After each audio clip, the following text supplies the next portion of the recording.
I'm Somya, and you're listening to Philosopreneur, where we explore the intersection and integration of the philosopher and entrepreneur. Today's guest is Shashwat Gupta.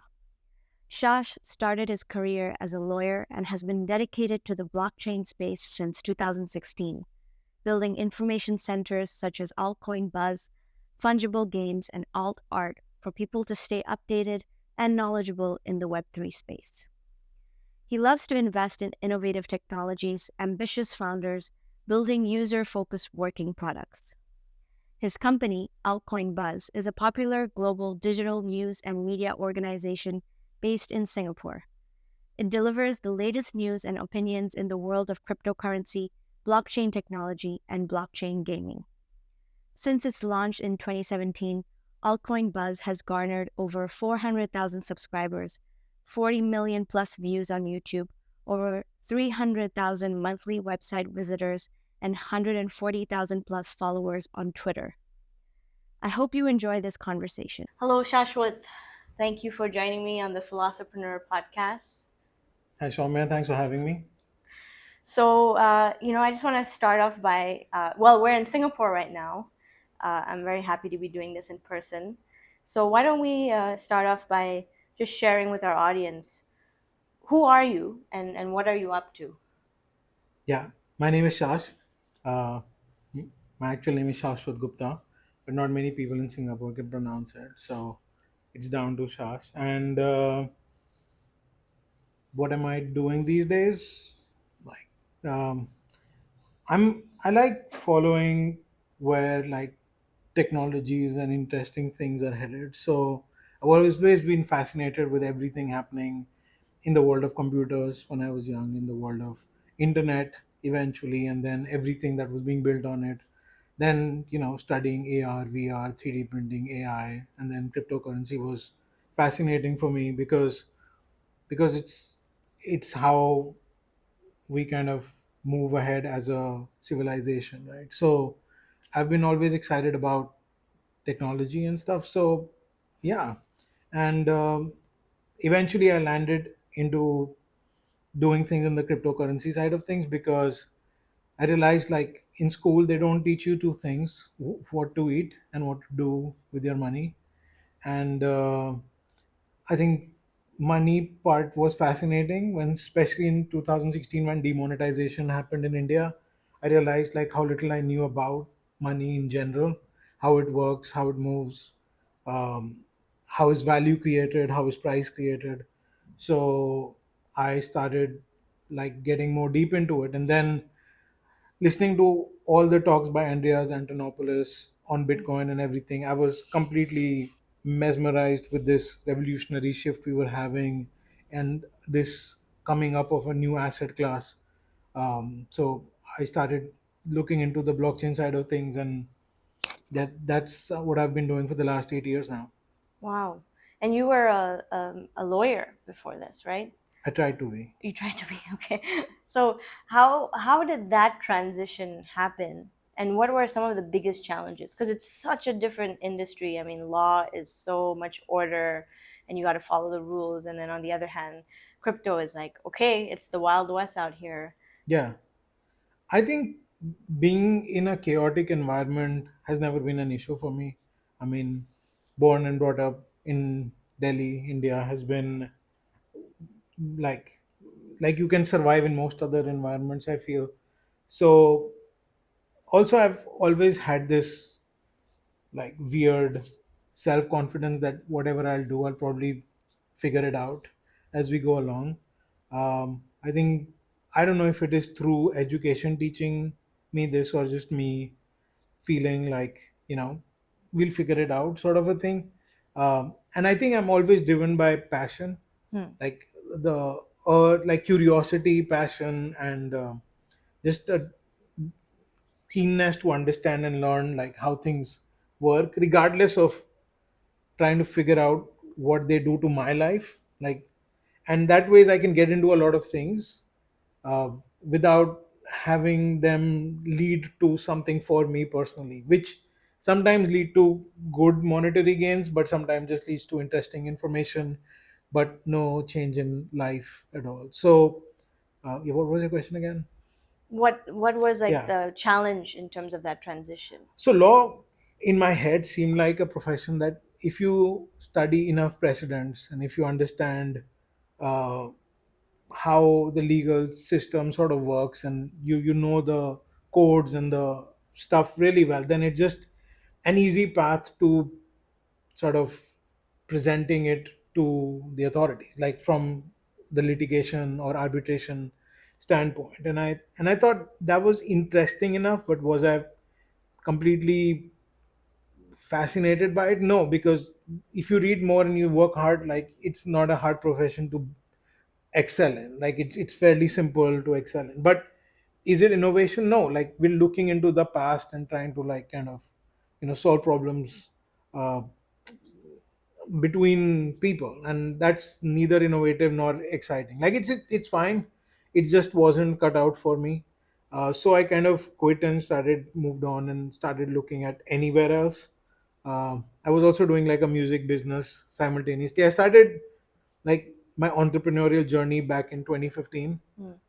No, sorry, when I was 15, like back in like early, like late 1990s, Okay. where I was one of the few people, because my dad, he's sort of like a semi entrepreneur himself. So we got the internet early, and I've always been a music buff.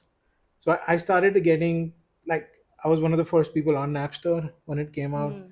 but the internet was so slow that downloading like a music song would take like 2 hours, Hmm. and it was mostly getting access to music which you've never heard before. India didn't have enough distribution of music happening because not so many things would sell. But then Napster opened my eyes to like so much other music, and the internet helped me find out more.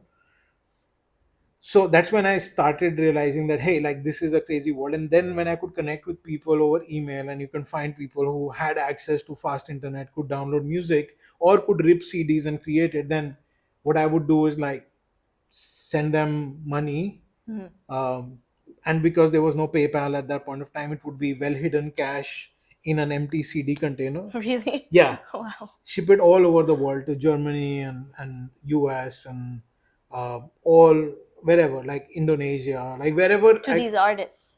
no, to people who would collect these CDs, Oh, because okay, getting okay. access to this music was impossible and Napster was too slow, Oh, right? yes, yes, yes. So I would send like firstly doing money exchange from a place when I'm like 14, 15 years old was already like a thing for me. But then putting that in a CD and then shipping it as a well hidden cash all over the world. And how did you find these people? Yeah, you could find them over directories Okay. like on Yahoo and I think MIRC. Wow. They were like these chat groups, etc., where you could find people in music. Yeah. And And they would say, like, I want to listen to this. Can you send me I this? would be the buyer most of the time, so I wouldn't be selling Oh, okay, any okay. outside of Oh, India. yeah, because you were in India and you couldn't get access to Yeah, it. So you were asking, like, yeah. can I? Okay, wow. So then they would mint like burn MP3s, Hmm. CDs, and then send it across to me. Okay. And then I was like super happy. But Wow. then I made my friends listen to them, and everybody wanted it. Yeah. um, and then I realized that that there is a market here. And then Mm. eventually I was like, I think by the time I was 16, I was selling like a wholesaling pretty much, Oh, really? yeah, Wow. music all over. But then I got into the legal business. I started studying law, Hmm. and I had to stop this. Yeah, that's so interesting. I feel like you were kind of in living a bit of a paradox because at that time this world was, you know, pirating and all that stuff was kind of illegal, right? And technically, but you're It going was illegal, but I didn't think so. I mean, okay. of course, I knew about piracy and I knew it was illegal, but it was, think about it from this perspective. If something isn't just available in your country and it's not illegal to sell, it's just not available, and you have no access to these artists. Like all I had is like find one guy who potentially has a CD of a particular band. I just want to hear it. So I would get it from that guy. He would rip it and send it to me as a friend. And there were not enough laws about around that time whether MP3s were illegal or not. Like Yeah. of course, like there were all these cases and all going on, but it was too early. Like even in the world of internet, like 2000 was way too early for Mm. Yeah. things to have been made excessive sense out of. But whatever, I was too young and too stupid to do stuff, so I did what I what I had to get music that I wanted to hear. Yeah. And then it became like a thing, but it only allowed me to then invest in better music equipment so I could play better musical instruments and stuff and so on and so Mm. forth. So but when I started studying law, etc., I sold off that business. I gave it to somebody else to pirate and make money out of, and I started a legal record label. Okay, very cool. Very cool. So you've it feels like you've been this very creative individual like throughout your life, and then during the law period, it's like something got suppressed, or were you doing things while also practicing law? Like, were you still nourishing that side of yourself or not Yeah, really? I think when I was studying law, I was running a record label Oh yeah, with a yeah, friend okay. of mine called Gray and Sorian. We had like an artist management, we had an e-commerce store, we had a recording studio, we had a record label, we had our events and stuff. Like it was a 360 degree for music. Okay. And yeah, like some of the artists we produced, like albums of, even won like the Rolling Stone Awards in India and stuff. Yeah, it was pretty cool. Wow. So you've always been doing like multiple things at once, would you say? Yeah, Some people would say it's best to focus on one thing in yeah, life. for sure it Have is. like there's this guy on X that I follow. His name is Zach, and he's all about obsession. It's like find that thing and just get obsessed about it. What are your thoughts on that as an entrepreneur right now? Doing pretty well. Like, what is your sense around what entrepreneurship is, and how um, a, an rising entrepreneur should be in the world in order to be successful? Should they Yeah. focus? Should they be open to what is? I think entrepreneurship is essentially solving problems, right? And initially, you need to solve your own problems before you can solve the world problems. Hmm. Like I think entrepreneurship to a certain degree has come to a point where it means people doing things because they make money.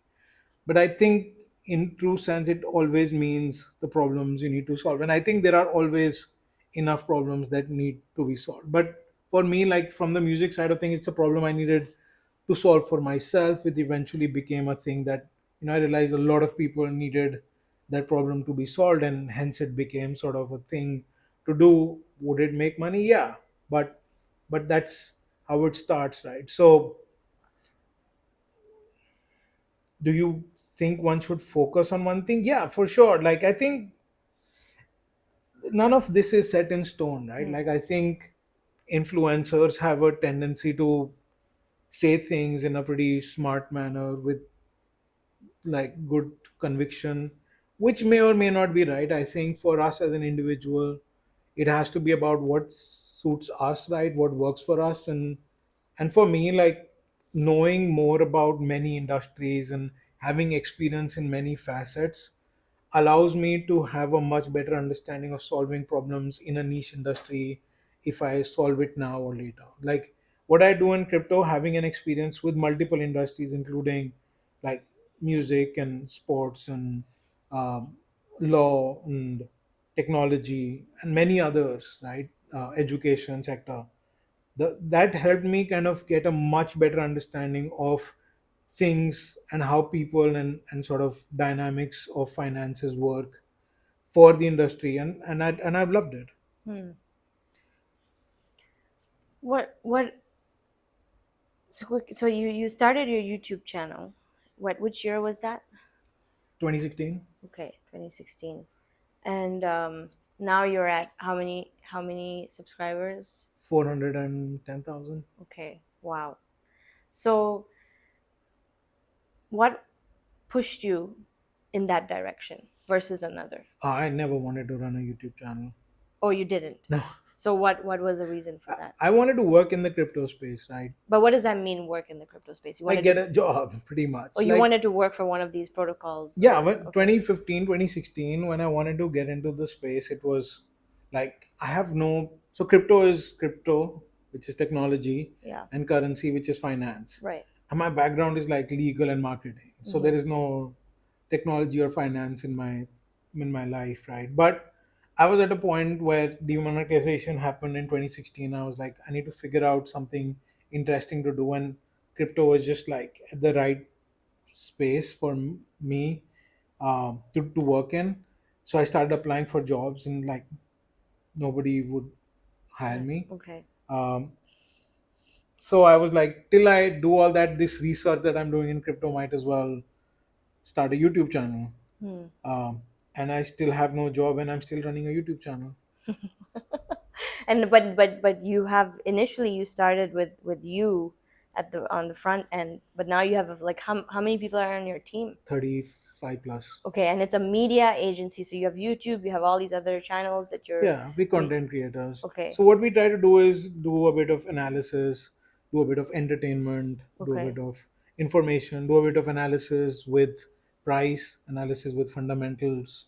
Yeah, and it's fun. Like everybody in the team we have is super passionate about the things they do, and definitely a true believer in the crypto space. Hmm. And that's the reason why like we do a lot of interesting things all the time in terms of content and research, is because people working in the team themselves are very committed to the space.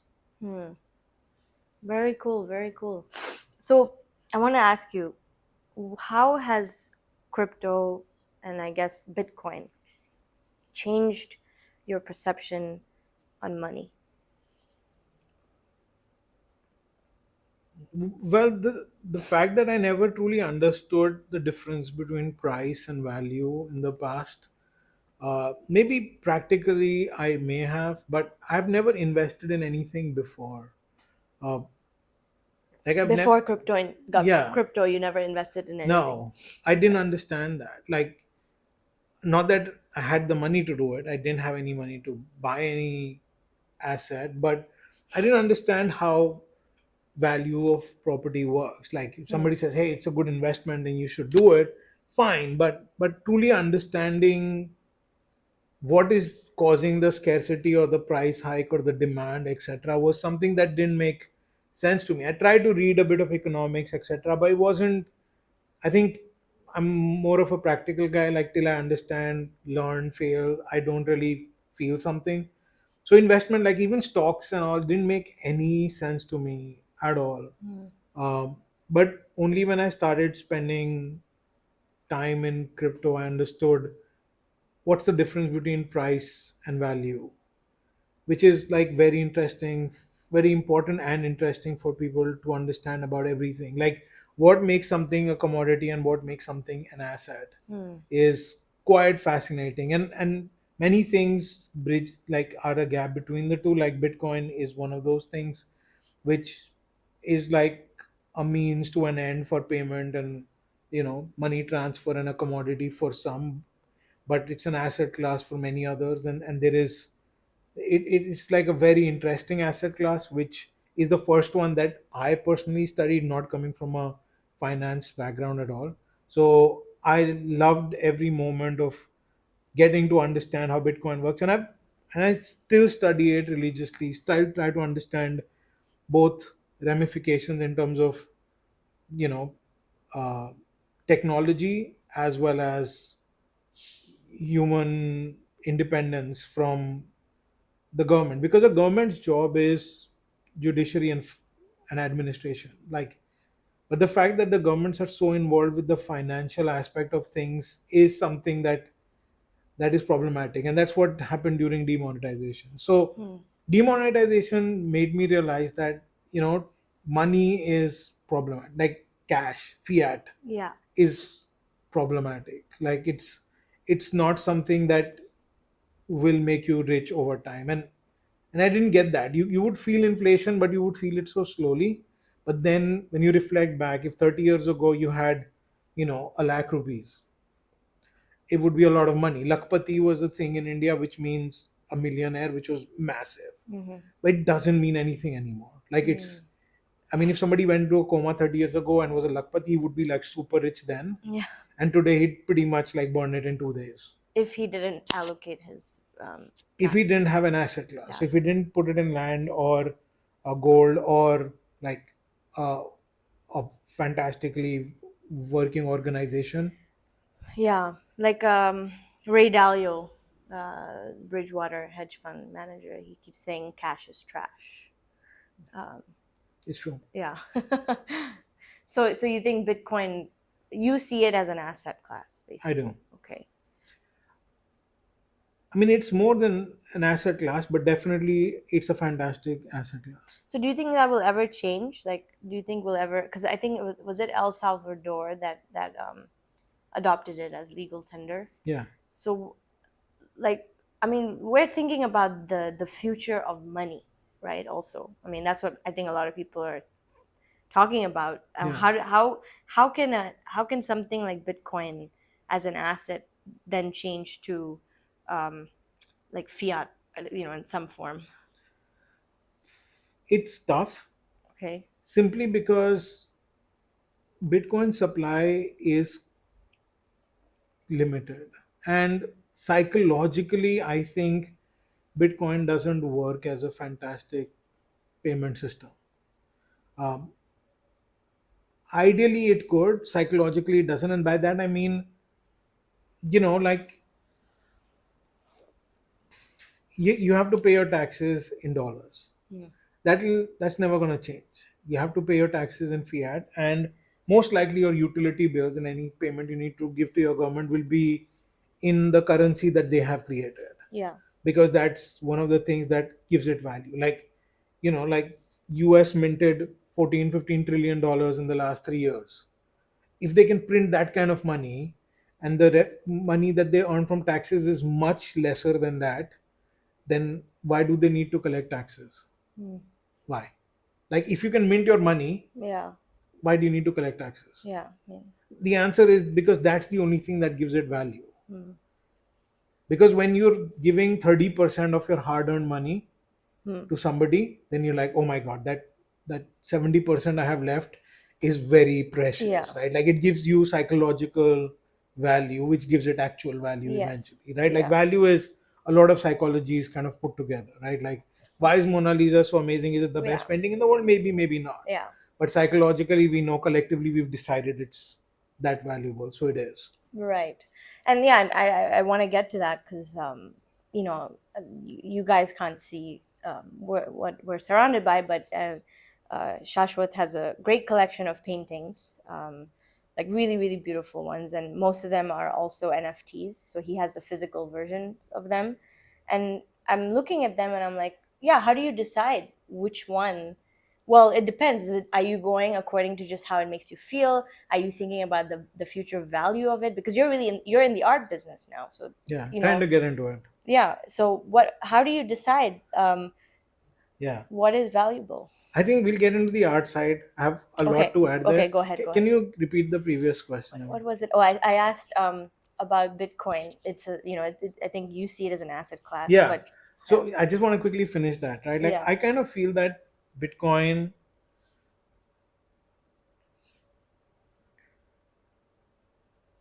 because of the lack of supply and limited supply, it its value keeps changing, right? So money is something which needs to be spent. Mm, Like, the way the dollar is created or the rupee is created is it incites you to spend it. Why? Because psychologically you're thinking it's going down in value on a regular basis. mm, So your television flat screen, which was worth $2,000 10 years ago, is now worth $200. mm, So literally, the television, the same technology or the same television is like worth 10 times cheaper. mm. So you'd be like, hey, like this thing, and it's built in that way. Like, psychologically, you'd always want to spend money. But if you have gold and it's lying there, Yeah. and if I say, hey, can you buy coffee for me? You're like, listen, man, I just have this gold brick lying here and I don't want to use it right now. Can you not have coffee today? Mm. So then you never spend it, and that'll lead to a like an economic Yeah. downfall. Like, and people like spending, right? Like, and I think this is like an interesting aspect that I'm still not able to figure out. But I know for a fact Mm. that Indians, they don't like spending their assets. Like, especially banyas, like my families and all. If you tell them we just have gold, we have no cash, they won't eat anything for months. Oh, really? No, I'm exaggerating, I but know. I mean, yeah, yeah, it makes sense. Yeah, it's a bit hard to touch those assets yeah, because you just and never know. You're always kind of living in the future, thinking that you'll gain a lot more from it. And so yeah, there's a bit of a fear of letting yeah. it go, right? And if there is like a point, like if you have a goal, right? Like I have 10 Bitcoin and I'll be very like that's my That's your goal, goal, right? yeah, Let's assume. yeah, And then you reach that 10 Bitcoin, and tomorrow you're like, oh my God, like I need to throw a party for my birthday, for my wife's birthday. And you don't have anything else. Now you have to sell a Bitcoin. Then you're not spending enough on like stuff. You're like adding water to the vodka bottles. yeah. I mean, I'm trying to get to a point, Yeah. but I think you kind of get No, it, I right? get Like it. Yeah, yeah. that it's It's hard still, to spend. yeah, Like you can't spend an asset that easily. You can take a loan on it, but then if you take a loan on it in the same currency, it makes no sense. So you yeah, need to have something which is more liquid, that's spendable for you to have that spending power. That's why, like, I think that should have been the reason why you have a current account and a savings account, because now anymore in a bank I can't understand the difference between the two. But like I think to a certain degree your savings account should be full of property and bitcoin and gold and stuff, and your current account should have cash in it, mm, like. mm-hmm. Yeah. I see what you're saying. Yeah, that makes sense. So I guess it's hard to say right now. Maybe Bitcoin. So I guess you think it's more like gold. Yeah, I think it is digital gold Yeah. to a large degree. It is, and I think it's more calculable than gold. It's more transparent than gold. Mm-hmm. It's more accessible, Yes. global. Yes. Um, Yeah, it makes sense. it cannot be confiscated. Yeah. Um, So it's really something super cool, and I've been a fan of it since like 2015. But now seeing the ETF coming out, which is literally a stamp of like companies that have 17-18 trillion dollars in assets, giving it a stamp of approval as a legitimate asset yeah. is massive. Like Yes. it's really massive. Yeah, totally massive. Yeah. So do you think that then it would be the role of like altcoins maybe to play mm, the role of fiat maybe? I mean, if we're living in a digital world, then No, no. no, Okay. because that's where the value and the belief system truly kicks in, right? Like Okay. an altcoin created by a bunch of business marketing people Yeah. will never have the kind of value elected officials and people who've been selected, and there's a process of creating a government that then has a way to print money and stuff, and it'll never replace the fiat system. Okay. But fiat, like the government system, etc., could have a more digital sort of a currency, which is fine. I The see. problem with having digital government based currencies, which is also known as CBDCs, is a bit of a problem, is because they can oust you from the system. That means you have a wallet which is working, you pay for your transport, everything, and then suddenly one day they realize you're a suspect in something, they cut off everything. Yeah. But you're just a suspect right now, but you can't spend money, you can't take public transport, you can't make a phone call, your bills are all cut off, you're done. Yeah. And I think there have been such cases coming out of China and instances, because they have converted most of their currency into digital. Like even people asking for money on the street now have a QR code. Hmm. Uh, and there have been many cases where even due to mistaken identity, etc., like people's lives have been completely, you know, disrupted because of them having no ability to use any money anymore. Hmm. Hmm. Yeah. So long way to go, basically. Yeah, so I don't know where this is headed. My job is mostly to focus on where technologies is headed and where money is moving towards. But what the governments do and what they kind of work on is very disorganized, especially when it comes to technology, because I don't think most of them understand technology really well. Yeah. Yeah. The dinosaurs. Yeah. Okay, so let's go into art. We Yeah. think we touched on it a little bit. What is art to you? So I think it's the true asset class, which is also an expression. It's like the history of humanity in design, Hmm. basically. And I think from an what art is, if a lot of people like it, and a lot of people want to possess it, own it, then it has value, like monetary value. Else, it has personal value. So I think art has two types of value. One is personal value, which is, you know, a piece means something a lot to you, and the other one is public value, which is a lot of people truly like and appreciate and want to spend money to buy a piece of art. So I kind of feel that always thinking from an art form first, from what it makes you feel, before delving into it as an investable asset, is always a fun activity to do. Yeah. Like art is something that I've just been kind of deeply studying since 2020. Yeah. And I'm trying to figure out like where is the future headed, because one of the most interesting things about art, which visual art, uh, is now fascinating, is that NFTs truly revolutionize its business. The visual art business was one of the few art forms that did not get revolutionized with the advent of the internet. Hmm. So internet revolutionized music business, uh, performance artist business, with everything from YouTube and Netflix and everything, like video content and like writing. Like I think authors and all gained a lot with the internet, from people just making money tweeting, Yeah. people just making money blogging Yes. and stuff. So like video people, writers, musicians, they gained a lot from the advent of the internet. Gamers, Hmm. right? Like these are a few forms that got a lot of attention and money. And so, what about photographers and like Instagram? I think photographers got Instagram. I think visual art in general, including photographers, Yeah. got Instagram, DeviantArt, Pinterest, pretty Yeah. much, Yeah.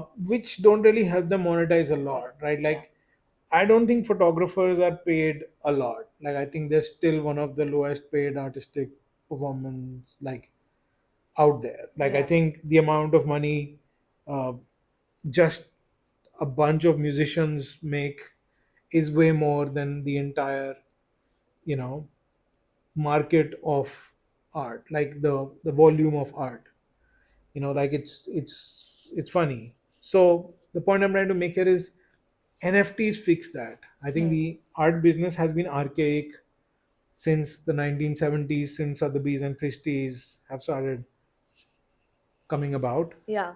But NFTs is the first time you can access global art and buy it for personal reasons or as an asset class.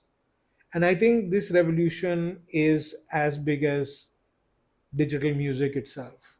Hmm. Like it is the first time there is a true revolution in the industry, because I think in the 70s and before, like I think musicians and visual artists had the same pedigree, and pretty much I would say the industries had the same amount of money in them. But now the music industry, with everything that internet's given to it, has completely boomed out. Like you have people listening to various forms of music like Zool from France and Japan, and like you have these, like in various countries, right? Like there is complete globalization of music and accessibility that isn't there for art yet, and I think NFTs change that. Hmm. Hmm. So for me, like I'm at that age also where I've started appreciating visual art, and I look at it to find meaning for myself. Mhm. But I think as an industry itself, it's something worth looking at. It's similar for me as 2016, due to demonetization, I started looking at crypto, Bitcoin, altcoins, etc. uh, to just look at a space which needs you know a change. Like I think the finance sector needs a change, and then this whole sector starts coming about, fascinating. I think the visual art space needs a change, and art changes it. But for me, it's as I'm as passionate and fascinated by this space as I was with Bitcoin and altcoins back in 2015, 2016. So uh, I think the next few years of my life, I'm going to commit to uh, try and understand from an anthropological perspective where the industry is headed, and I'm going to see what I can do in this space as well. And if we make money along the way, that's fine, but the goal is to kind of grasp the, like, to grow the system to make sure there's a revolution, right? Hmm. Very interesting. How did so? I think you mentioned to me when we first talked on the phone or met that you weren't so interested in art actually.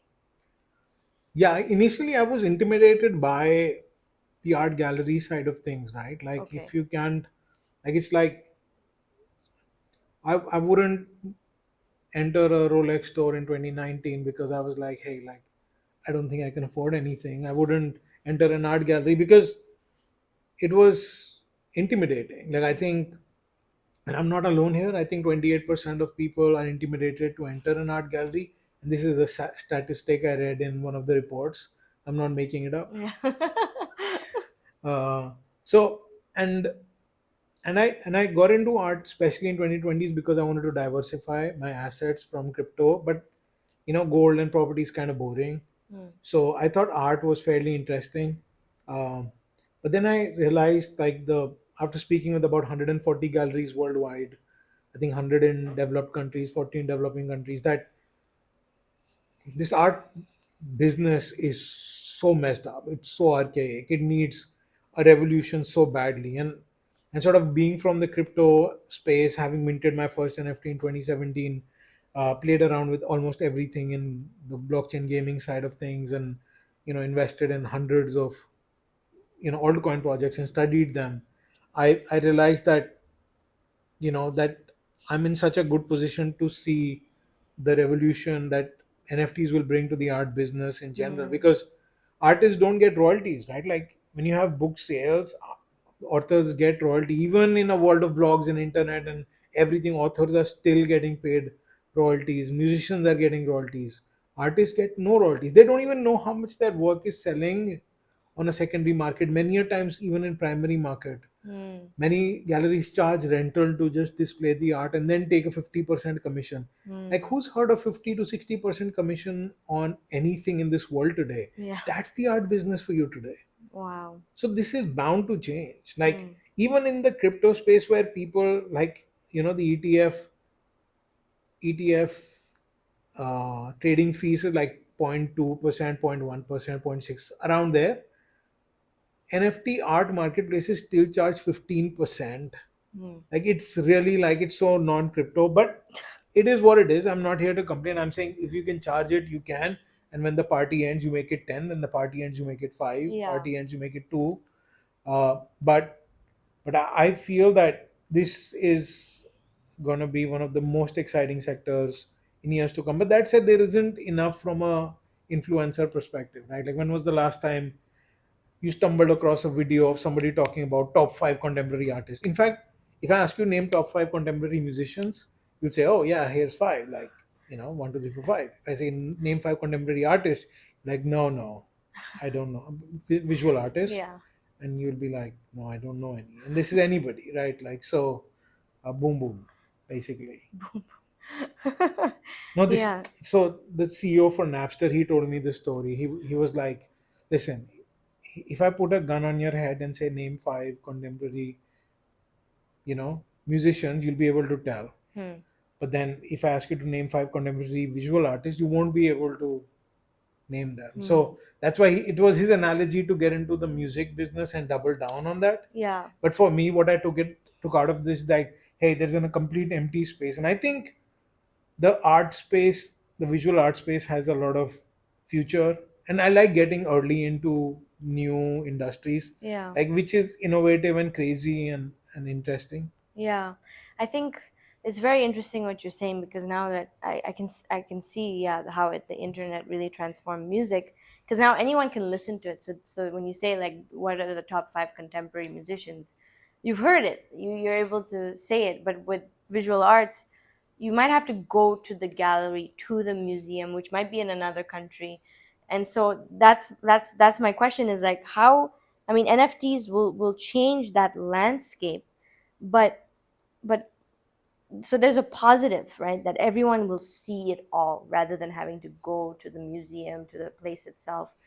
But what's potentially the negative? Because there's something about like things that take time, that you have to go there and see it. There's a feeling of exclusivity. Like, not everyone's been to the Met, but I got to go to this gallery. There's something there, right? That's like the luxury feeling that one Yeah, is that's embedded in. that's that's what we need to remove from the system. Oh, so you're totally against it. I'm against it. You want to I'm intimidated. Yeah, democratize. yeah, yeah. Okay, I see. The way I see it is that the exclusivity, like internet killed exclusivity with music. Right. Like Spotify gives you access to every album, anytime, any place, 24/7. Like whether you're attending a high-end meeting or Mm-hmm. you're in your bathroom, you can listen to music. You Yeah. have access to it. Right. And anyone, any culture, for $3 a month or whatever the amount is, you have complete access, and it's free if you want to listen to their ads. Like that's fine. Like people will Right. say, hey, but musicians don't get fairly paid, but they have an opportunity to make a lot more money because they can be accessed. So if they go viral tomorrow, to make money, they have a platform. They have the YouTubes, and they have, the Apple Music, and Tidal, and you name it, right? Like there are these massive billions, like $50 billion organization pushing, you know, music, Yeah. right? Yeah. And there is name one influencer who's making content on visual arts. Like I'm not even going to ask five. Like name one. Yeah. So the point I'm saying is, like, if you look at Twitch, right? Like that's an entire media platform dedicated to gaming, Hmm. completely gaming. But what was the thing? What was the question? That sense of exclusivity that you feel Yeah. when you. So I think now it's complete access. You can be sitting in Sweden in your boxers, but you can access like some Nigerian artist who's making these kick ass pencil sketches that in any other time in the past would just be people traveling to Nigeria for cheap money, taking these paintings, and they'll be lying in somebody's houses as, you know, like stuff they got from Nigeria. But the artist, nobody would know what they're doing in the future. Nobody would know. But that is changing now, and there Hmm. is so much talent that is going to come out, especially from like developing countries like Thailand, Indonesia, Cambodia, Vietnam, Iran, Turkey, Afghanistan, um, Bangladesh. Like really, like there is so much talent, such high skill levels that will now start attracting people, and that will get money interested. Yeah. Money Yeah. is going to buy art, and then they're going to tell the world about it. And like we had this whole the watch boom recently, I think there will be an art boom. But also from a blockchain, I've been studying blockchain very seriously pretty much the last 8 years, right? Right. So I think blockchain revolutionizes very few things. I think it enhances finance, like what we have with everything in finance, whether it is the money changers or the exchanges, or the money transfer services or payment systems like Visa, MasterCard. Like crypto enhances it from a user perspective. If you look at it from a gaming perspective, yes, you can have more um, information for the assets. You can own it, even like when the games are dead and not developed, you can still hold the assets and have a memory of them. You could buy and trade assets, and win and have these accolades that you can trade and sell. Like it opens a world, but it's not like it's not possible without the NFT space. People have been doing that in the past. So gaming gets slightly enhanced. It brings in more speculation than it brings enhancement, in Yeah. my opinion. But I think art is that one industry that blockchain truly revolutionizes. I think Mm. NFTs. truly is a seismic shift in the art business, which is so old and archaic even till date, that having seen this and analyzed this at this stage, I think it's worth committing my time and energy on. And I've done well, because not because I have a high IQ. I don't think so. It's because I got into the altcoin space early on. I got into a space which people didn't find interesting at a time where I was fascinated by it. And I think I find the art space the same. The same. Okay. And so you truly believe that it should be democratized in all ways. I think art is always free. I think there is money in owning it. So you don't own the music you listen to, right? I don't. Yeah, I don't. But I pay a subscription to listen to it. You So don't have even to. yeah, okay, fine, fair enough. I don't have to. I can find ways. But No, I Spotify is free with an ad, okay, yeah, you're right. Yeah, I have to but you listen don't to it. own it. I don't own it, Yeah. but So Mona I Lisa, you can put on your T-shirt, you can put on your mug for free, right? yeah. But the real one, You don't own it. I have to pay money to go see it. That's fine. That's just the entry fee to the Louvre, so that you get an air-conditioned place into an insurance building. And then you Like, go there and you see how small it yeah, is. that's true though. Yeah. Okay.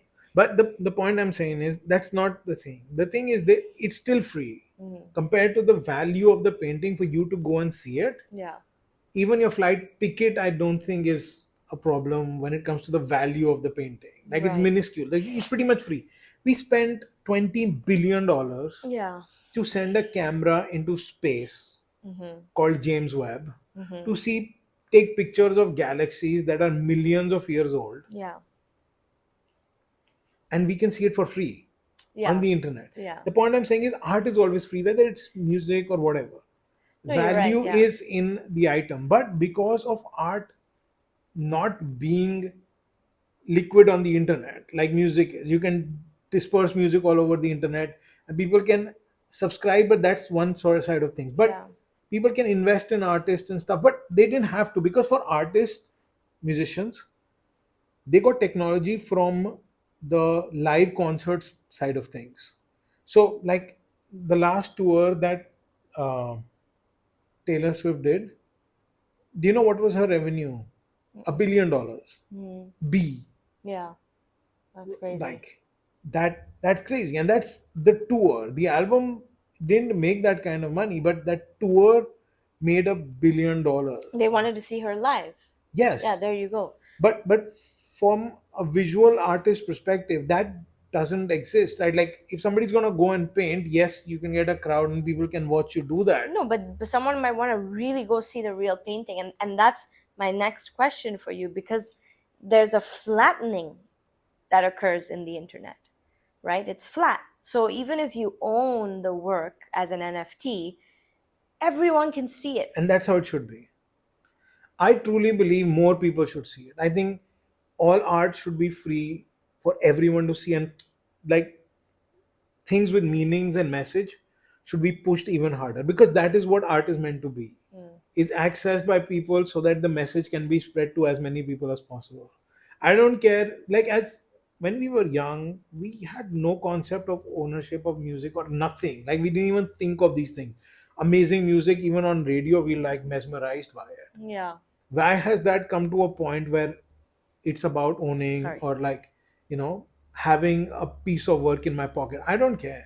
Yeah. Like, will I still appreciate art and stuff which is, you know not something I can afford? Hell yeah, for sure. And But so would so you. then so why buy the NFT? I mean, you Because see, there is value in ownership. but that, yeah, okay, I see that, but where I'm struggling is that I could own the Mona Lisa, but I have this physical thing in my hands, and everyone else who has the printed version of the T-shirt or the mug, they still don't have the physical thing that I own. So it's okay. It's a totally different thing. But with the NFTs, like I said, it's flat. So everyone, you are seeing the same thing. I'm seeing the same thing. Yeah, you own it, but so what? I'm seeing it. You could own the Mona Lisa, but if it is in the possession of the Louvre Yeah, and anybody can go see it, yeah. it doesn't matter, but you're the owner. But I allowed the Louvre to show it. uh, Why wouldn't you allow, like, value comes in, the I'm, value is built on allowing more and more people to appreciate yes. for a longer period of time. I think things that are forgotten are the ones that lose value. Okay.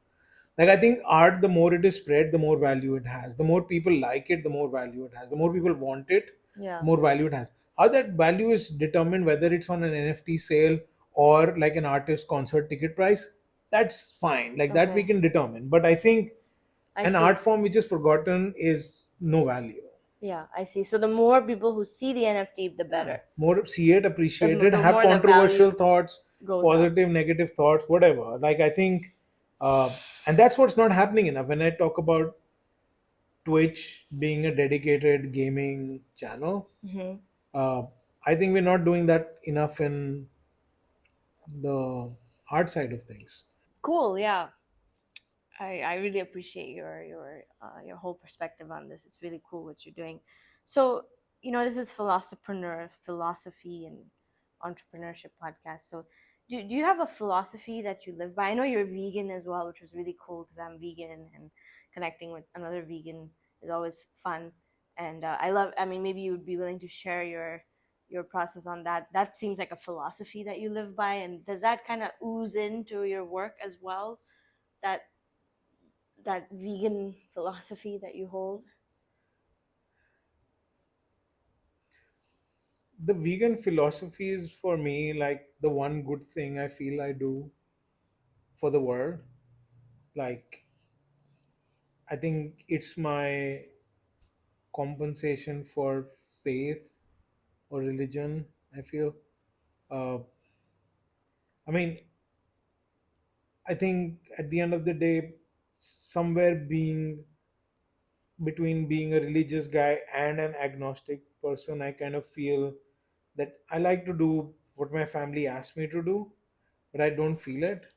But to see real faith is something you want to do, something you truly believe in. And I thought that's what veganism was for me. And I feel good that my choices are not hurting animals. And then I can look down upon normal people and say, hey, like, you're low lives. Isn't that why you became a vegan? Yeah, totally. I mean, Absolutely. I love it. I love doing Yeah, that. especially like family members and all. Like, Yes, yes. nobody cares about you. You're I'm not even a constantly vegan. telling them. Yeah. That's why I Yeah. don't like meeting other vegans, because I can't look down upon. But then Yeah. they're kind of like, some of them are even better vegans than me, because they're like, hey, I consume no palm oil and I consume no. Um, but in my diet, every once in a while, palm oil does creep in. I can't help Yeah, it. I think with certain things it's a bit hard to avoid. Honey, I've managed to avoid well so Hmm. far. Hmm. Sometimes, a bit of butter or ghee just comes into the food. I'm sure there is cross Yeah, contamination, yeah. especially in restaurants. And I then mean, there are friends of mine who only go to vegan restaurants. yeah, Like, they're like, we won't eat. at another No, restaurant. and Yeah, I'm like, that's next level. yeah. But I I think. still like, I think I walk around with a higher superiority level than them. So do you think any of that influences your business ethic, your work ethic? Yeah, I don't know if they're linked at all, Okay. actually. I think veganism helps me stay calm and collected.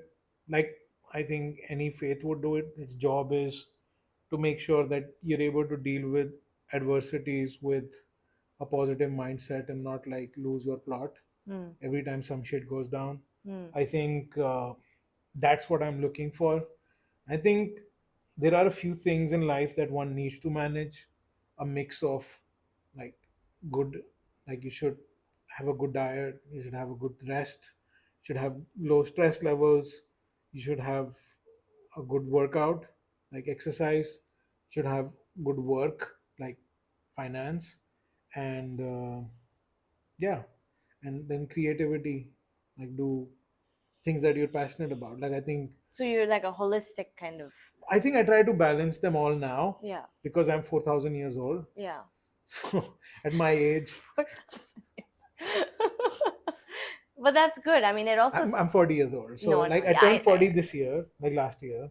So I think since then I've come to a bit of a trying to be more holistic. I would not think of every aspect. Like if sleep is going haywire, it's fine. Like if there is too much stress, it's fine. But I try to like consciously try to manage things. And I think being vegan is a part of everything. Like people can find solace in anything from a dietary perspective. Yeah. Like it could be a diet, it could be a form of like a choice in life that kind of makes you comfortable as well. Whatever works for you. I kind of feel that, people are like, oh, best thing to do is walking. Some say it's running, some things lifting weights, Hmm. some say it's playing a sport, like whatever. Like I think the best thing is what works for you, and something that you feel good doing it. Like if you're enjoying, you know playing a game, then focus on it, like enjoy that. But Hmm. if you're gonna run around because somebody said, hey, it's better than going to the gym, then I think that's a bad idea. So I think it's also good for us to figure out what we really like. I think a lot of people end up doing things that they like. And coming back to the veganism point, like I think it's best to kind of focus on what makes you feel good and sleep well at night. Yeah. That matters, right? Right. Even will that boil down into ethics with the work side of things? I think it does, but I don't think that has more to do with veganism, but the fact that I've studied law, Hmm. that helps me kind of understand, potential issues that could happen from a legal perspective. So that helps me quite a bit. Like not coming from finance and technology, but law Yeah. initially gave me a disadvantage because nobody would hire me, but eventually gave me an edge because I could analyze a lot of things from a legal Yeah. standpoint Yeah. and do a lot of decisions, um, from the business point that really, really helped have a very compliant ecosystem within the organization and also a regulated, self regulated company. Hmm. Yeah. That I think it is a very valuable asset that you have coming from law. Um, you love watches as well, watches, art, crypto. Um, so there's aesthetics, because I mean you could think of money as A tool. but also aesthetics somehow. I'm thinking, because it gives you an aesthetic life with food, with enjoyment, whatever it is. So yeah, it's a tool to reach an aesthetic life. But it seems like you really are connected to the aesthetic world. So like how does that intertwine with your entrepreneurial mind? Do you ever, you know feel the lure of aesthetics drowning that spirit, or is it enhancing that spirit? I think enhancing for sure Okay. because I I I think I wear my AP as happily as I wear some of the indie brands that I've bought, or even like my Casio GA 2100, which I totally love wearing as well. The point I'm making is that, what is a good asset is great, but then if they're lying next to each other, then it's all about the design aesthetics and why you got it and what it makes you feel about the moment you received something, and it becomes personal. Like Hmm. of course, like 10 years from now, most of these watches will not have any value except a handful of them, which is fine, but that homework is done. It's like if you're an artist, right? When you're making an art piece, all you're thinking about is your emotion. You're connected inside, and all you're thinking is like to put your pain, your suffering, your enjoyment, your emotions, the bag within the art piece that you're creating. But then that's when that's done, the it's done. You're finished with it, and then you turn off the emotional switch because it's dealt with. You become a salesperson and you start figuring out how to make this money so that your kids can eat, Yeah. right?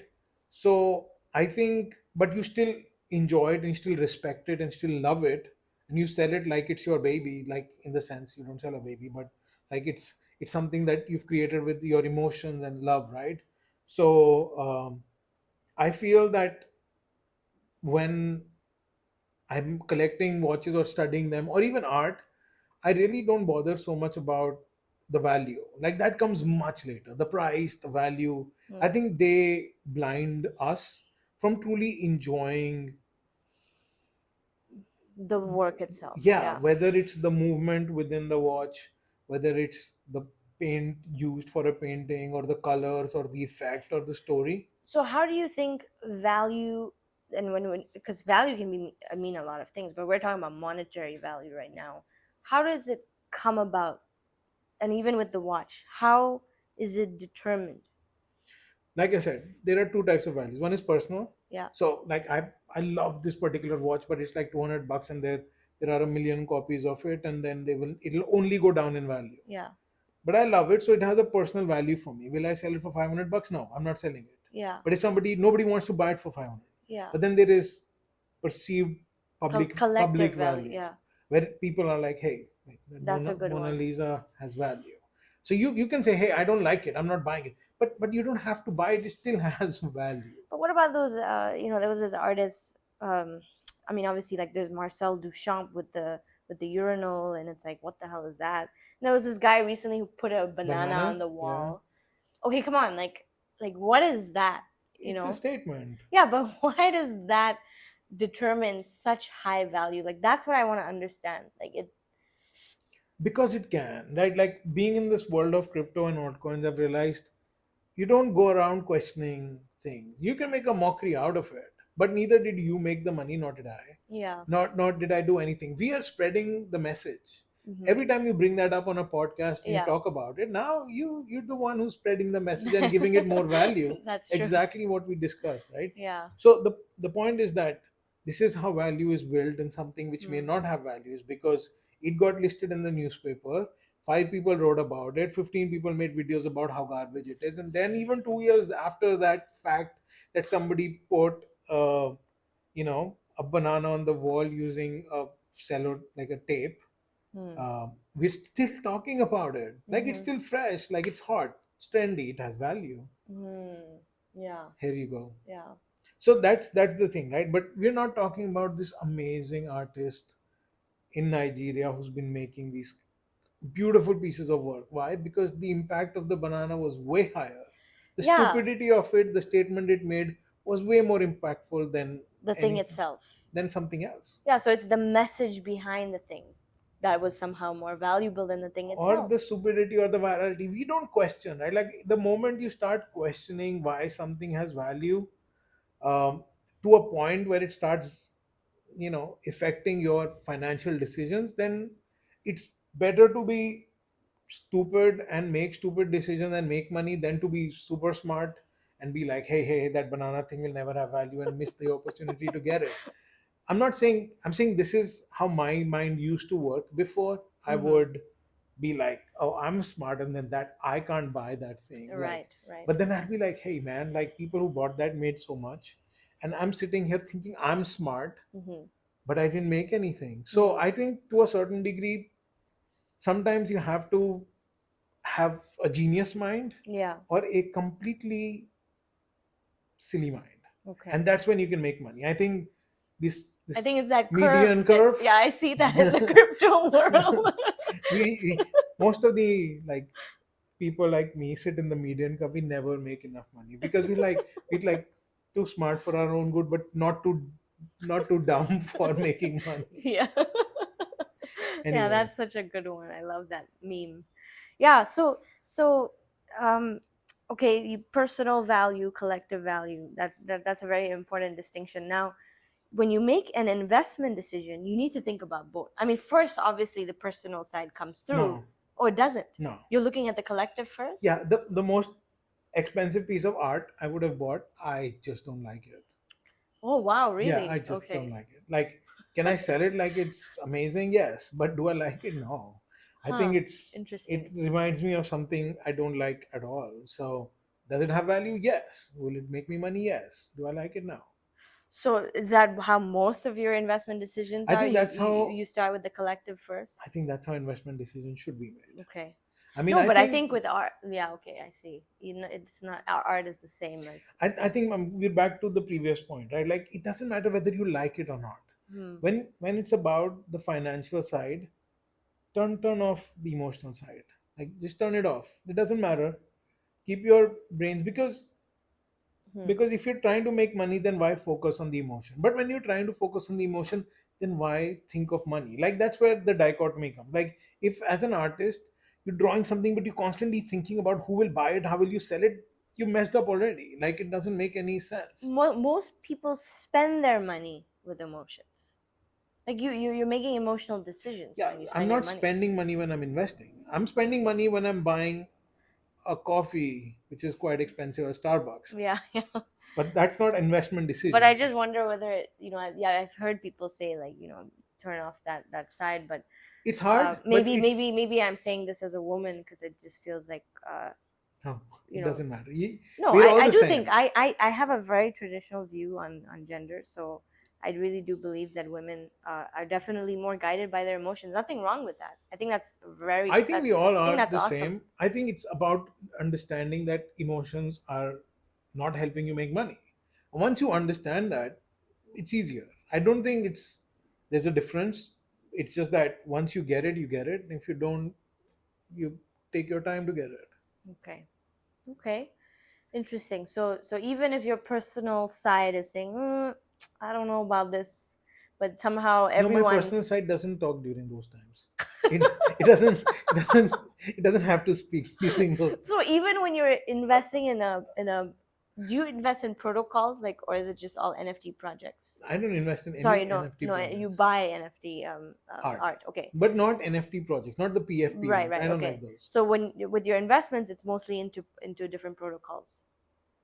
Yeah, Okay, sometimes games, sometimes protocols, sometimes launchpad, sometimes a lot of different okay, varied but in types the whole ecosystem. Okay, ecosystem. Yeah, so for that, don't you need to rely on? I mean, you have your investment thesis, so that's coming from a personal place, and then you're evaluating it against what the vibe is of the collective, yeah, and then that's how you make a decision. You're kind of weighing both sides, right? yeah. You're not saying, oh, my personal doesn't matter because the collective is so hyped up about this, because so many times that can go wrong. If you're listening to what other people are Yeah. saying, then you could totally lose a lot of money. I think going wrong is not an issue anymore Okay. because it's fine to make mistakes. It's just not fine to repeat mistakes. So if there is something where I feel something is different about a particular project where I have to alter the thesis a bit, make an exception, I would try it, probably go in with a lesser amount of investment maybe, but I would still play around maybe. But it's not like I'm putting in money into as many things as I used to at a particular point of time. I think I'm much more selective with the teams and the projects I want to work for, and I think the thesis has evolved over the last few years to make it much more easy for me to try to make sense on what I want to spend my time and money on Mm, and what not. But would I gamble every once in a while into a silly opportunity that comes my way? Yeah, why not? Like, yeah. why would I tell 10 people about it? No, I'll keep it to myself. Do this. Yeah, that makes sense. Okay. You shared with me that moment you had a collapse. Yeah, You lost everything. yeah. Could you just share a little bit about that, and then how did you, yeah, and how you recovered from it, and what advice you have for young people who are really enthusiastic about this area of life that's still emerging. It's the Wild West. Like, what should they look out for? What kind of due diligence should one do? Like, first, share your experience of losing everything. So yeah, for me, like I I thought Bitcoin will never go below a certain price. So to make sure that my company sort of runs and survives, Altcoin Buzz, I was like, I took a loan on the Bitcoin I had and the company's earnings till date, and then literally Bitcoin just collapsed, and it had like a candle, and everything I had was pretty much liquidated. Don't laugh. Sorry. It's You're okay painful. now. Yeah, I'm okay now. Uh, but um, but yeah, then when that happened, I was like, okay, this is not good. I think I had a bit of a panic attack, Hmm. and it was weird. Like it was the same month, like same 2 3 weeks when I learned I was going to have my first child. Oh, really? Yeah, and it was the same month. Like 1 month ago is when we learned COVID is going to come. Oh my gosh, yeah. Like COVID is here. Like Yeah. Singapore, everybody was like full panic and like no toilet paper that time. Remember? Yeah, yeah. Uh, so and we don't have much family in Singapore, Mm. so it was like, away from home. Like it was a bit weird. But when this happened, like I was like, oh God, like that's painful. So I Yeah. was like, okay, time to shut down everything, calm my brain, like get your head in order, think about it as the mistake you made. Spoke to my brother who wasn't really working with me uh, full time at that point of time, but spoke to him. I told him, like, I don't remember, but he tells me that I spoke to him and I told him that, hey, man, we'll be fine. Like, don't worry, we'll be fine. Uh, and and yeah, I think 1 week later I was back to work, kind of getting back to fixing the situation. How can we get enough funding to keep the company going, to kind of get things happening? And yeah, it worked out okay. Like helped me fix, like we were running a business with no sponsorship or anything at that point of time. That made me open new avenues, which makes the company kind of do very well now. It was a Yeah. good idea. I keep seeing other crypto YouTube channels keep saying that, hey, we're not taking any sponsorship money and all. I don't see that as a bad thing. Like I have a huge team of people to kind of take care of, and I want to expand the business, and we're doing everything ethically. Everything which is sponsored is declared as black and white, like this is paid for. And if people can't take the fact and they can't understand the fact that, hey, like we're doing our research, even it's not like if some shitty company come to us and says, hey, take our money and do it, we say no to 90% of the offers that come our way. So that's why we've been surviving last 8 years and making content without getting screwed over. Mm.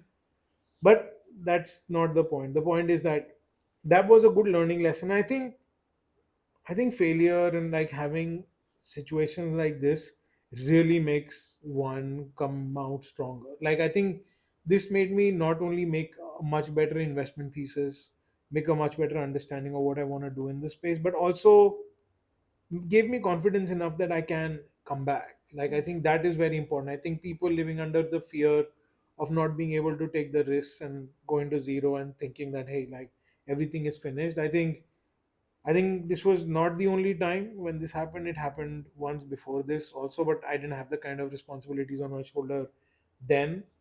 But it's kind of like if this happens again, can I bounce back? I think I can. Like Yeah. I think I'm fine with failing now, and I may not have been in the past. I think trying things, failing, some things work out, some things don't work out. But the problem is if you want to solve a problem, but you're too chicken to like try it, to try to solve it, I think that's where your contribution to this planet or people around you is kind of lower than what it should have been. Mm. I think people who want to do crazy things and go out and do it.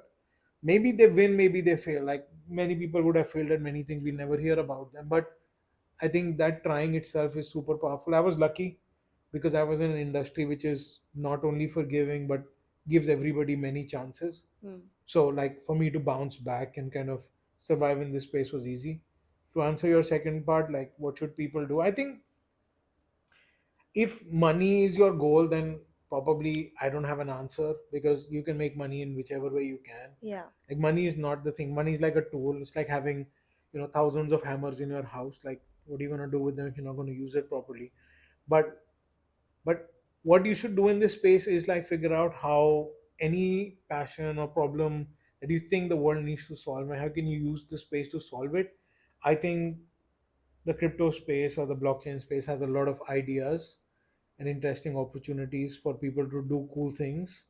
And that's what we find in terms of investing as well, is to find passionate founders who truly want to solve problems, at least the problems that they want to solve either affect them or people around them directly, Mm. and they're excited to solve it. And these kind of founders don't shy away from pivoting and fixing or changing things when needed.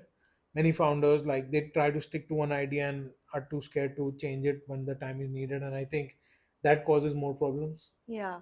So being really open to what is basically. Yeah, and Okay. this space is dynamic, like it's Yeah. very crazy. Like you have to be very open-minded and open. So So DYOR. yeah. That's basically it, right? uh, Say that Or again. I mean, like, I mean, in terms of due diligence, like entering into this wild west, which is what it But is you're right saying now. from an investment perspective. Sorry, I think I No, hit the both. mic a few times. Oh no, yeah, I do it also. It's okay.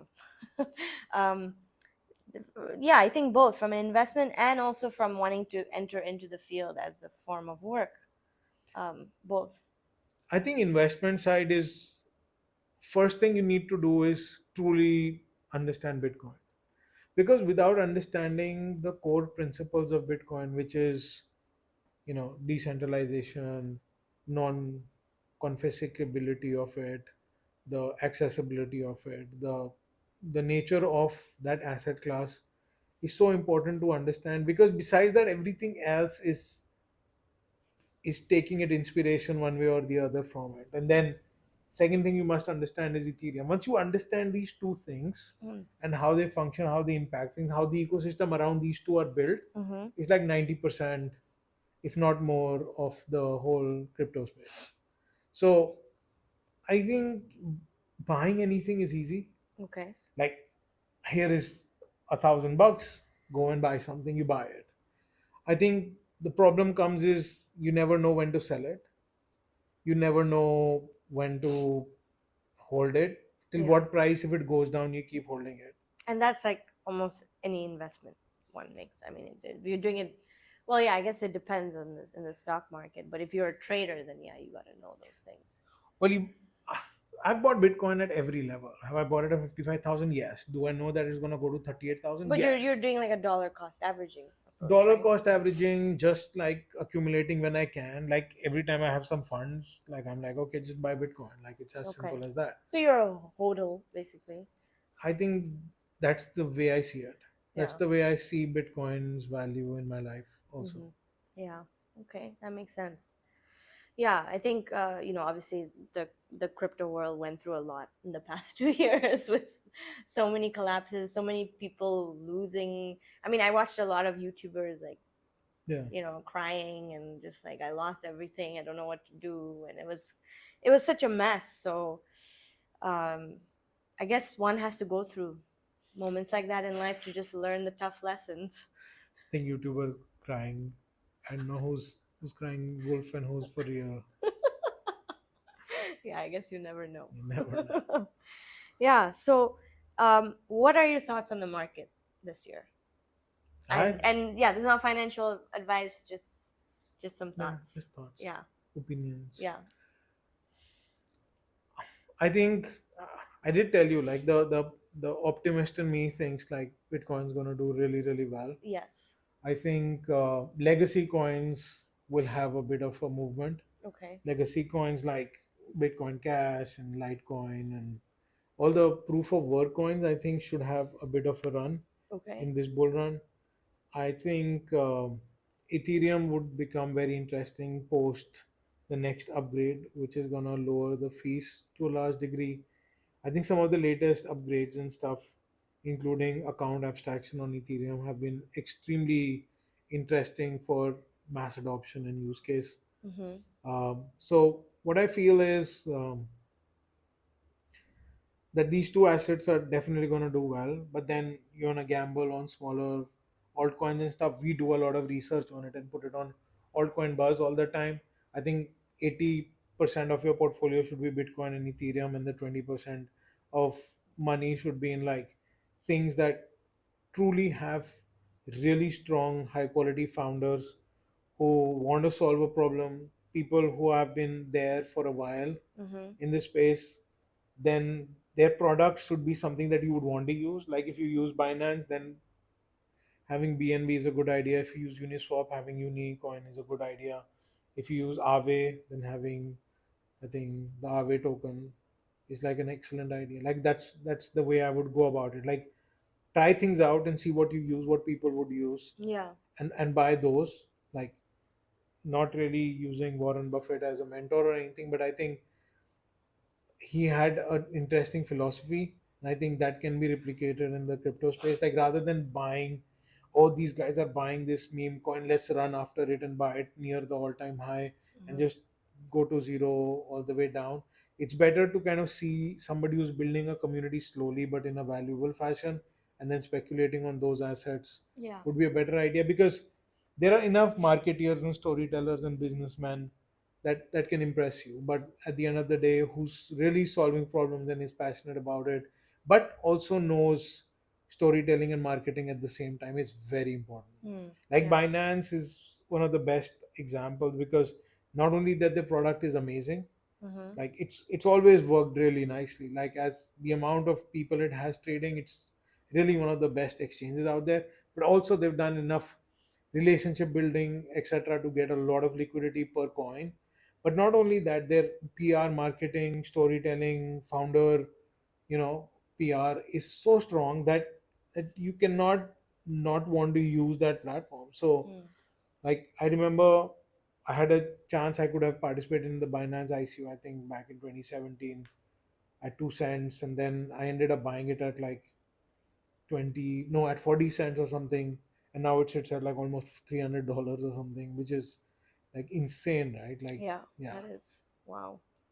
And what about the NFT space? I mean, it also went through a moment, and then after a while, it was like a bit like, oh, you're in NFTs. Like that's kind of like passing, yesterday. Yeah. yeah, yeah. Well, I think when projects are run by business and marketing people who are like, oh, we're gonna put a community together, then it's mostly speculation, a pump and dump into an NFT value. It's not even made by an artist most of the time. It's regenerated BS.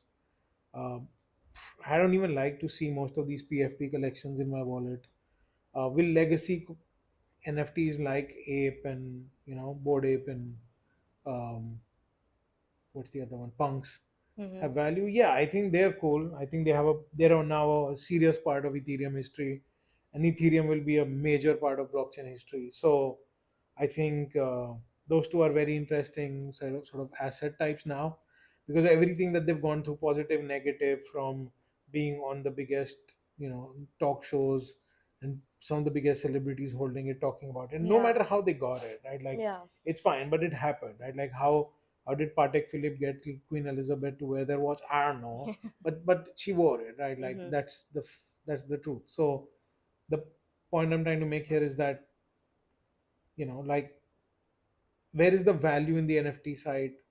I see it only with artists, which is truly putting, like, either something they feel passionately about, or like an emotion or something, on an art form which may be or may not be digital, and then kind of making an NFT. I think that retains value. It talks about the culture of our time, and I think that's an interesting space to explore.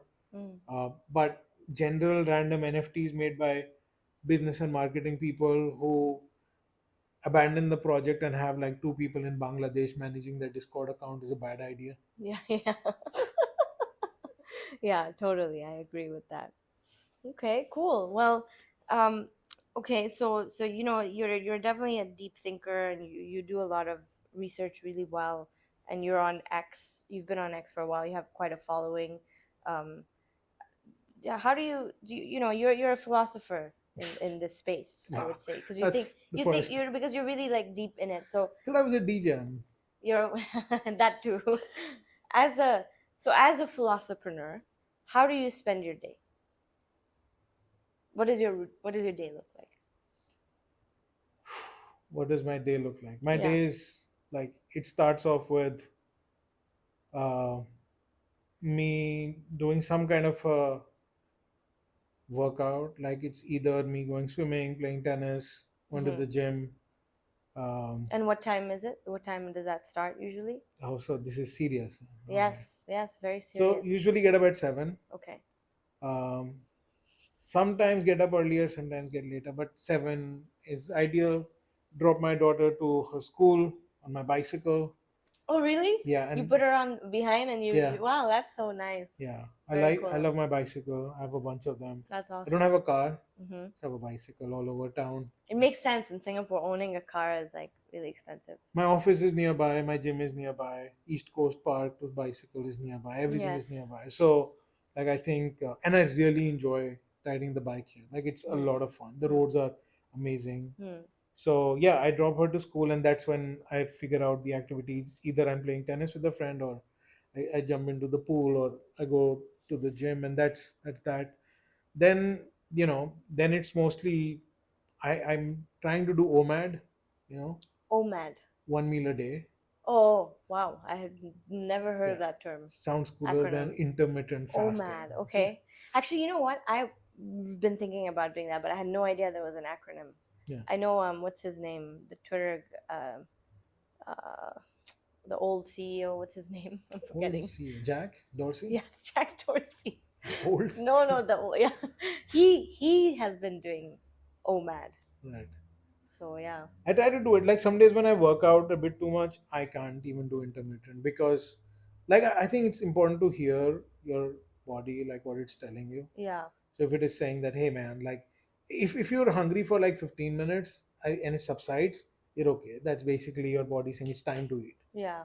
So, but if it is like 3 hours and you're still feeling sick and you're feeling drowsy, I think then it's time to eat something. Mm. So I follow like at least like intermittent 5 days a week, OMAD 2 or 3 days a week, and Oh, then I see. Okay. two days I kind of And is it a lunch or a dinner for OMAD? lunch. Okay. Okay. Lunch. I Okay. think yeah. So then I mean, but then it's like thinking about work because we have the investment arm, then we have the media arm, Mm. then we have the couple of projects that I'm working on, Mm. which is like Fungible Games, which Mm. is like an IGN / IMDb for blockchain gaming, Mm. which I'm very excited to been working on since 2019, but we just launched it last year, Mm. and that's taking and getting traction now. We have a YouTube channel for it, which is doing very well. Okay. Very excited Nice. about it. Yeah. Congrats. I launched AltArt. Like we just built the platform. Now we're beta testing it. Okay. And AltArt is basically like an information center for all artists Okay. in the Web3 space. And I think it's much needed because Twitter is too dynamic.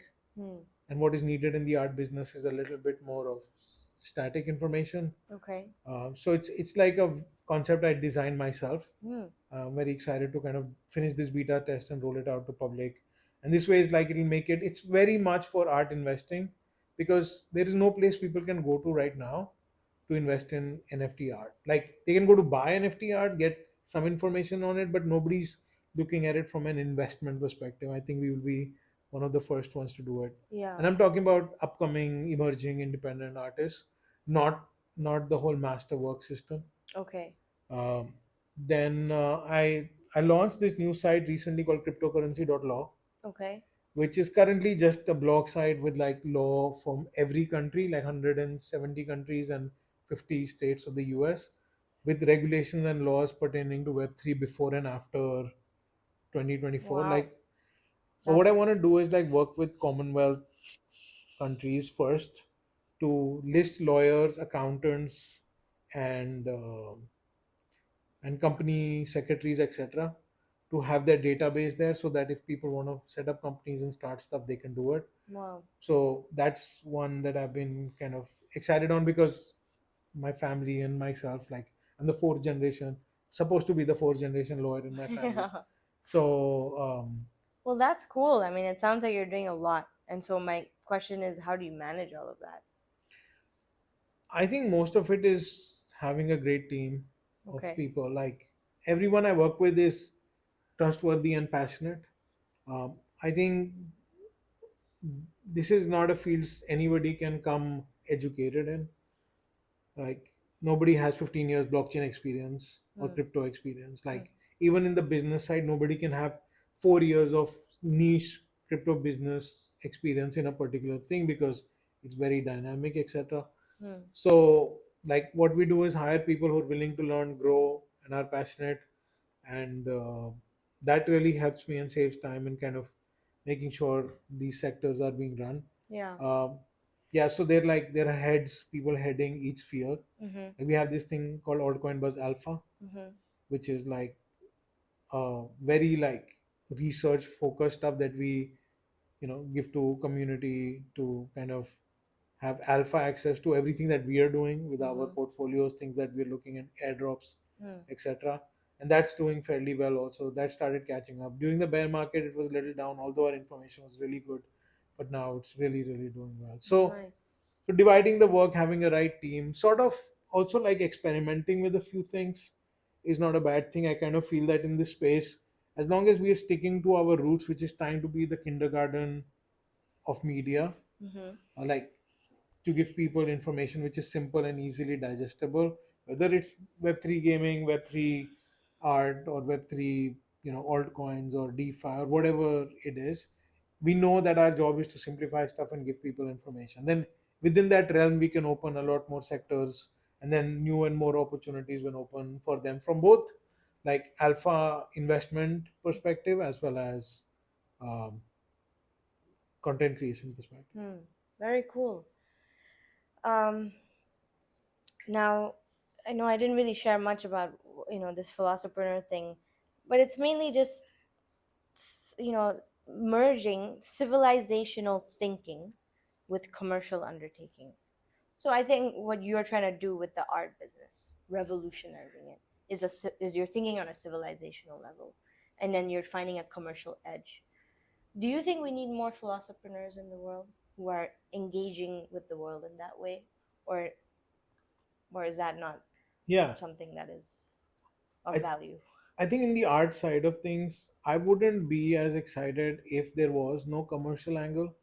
Like it's it's hard to discuss art or even grow it globally if there was no commercial angle. Like I think like when we discuss the music side and the visual art side and the performance art side, which is like the YouTube and Netflix, etc. Like commercially it gained a lot of traction, Hmm. and that's why more and more people go in. Like why there are so many YouTubers is because YouTube is making people money.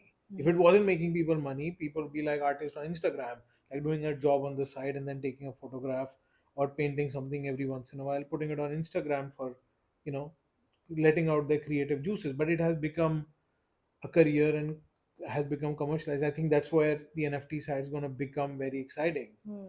But people still like to watch YouTubers who are very authentic and are doing like genuinely passionate stuff.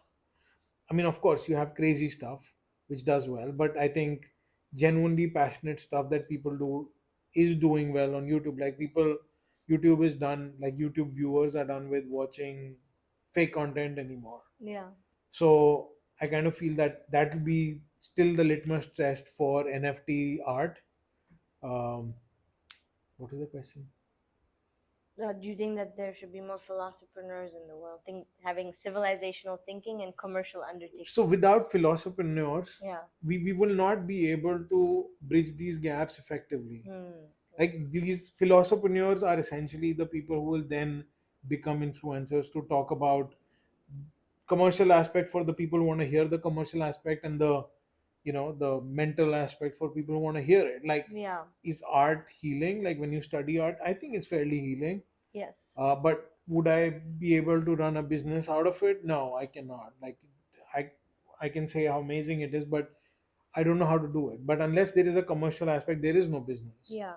And I think that's where I think I see a major need for philosophers in general, for every aspect. Like these are people who will, by applying their belief system into figuring out how themselves or others can benefit monetarily as Hmm. well, which would invite a lot more people, because I think with the way inflation is happening in this world, people want better means of survival, Yeah. and passionate people finding interesting things to do always attracts people. And if they can survive off it, then you have more people sticking around. Yeah. I Yeah. think vegan businesses in general don't do well. Most of the time is because people want to do it for such like hearty causes that after a while they realize my kid has nothing to eat and my family is like kind of suffering. Yeah. So I feel that if they run it slightly more commercially and don't worry about other vegans frowning upon them for keeping price where they can make some money out of it, I think they would make more sense. And I think a philosopreneur, rather than just being a guy with good philosophy or just a Yes. good entrepreneurship, will be able to merge these problems of the world with uh, problems that help solve. solve for other people and themselves. Yes, totally. Yeah. Well, that's really awesome to hear. Thank you so much. This was a really awesome conversation, Shashwat. Thank you all for listening, and take care. Thanks for having me.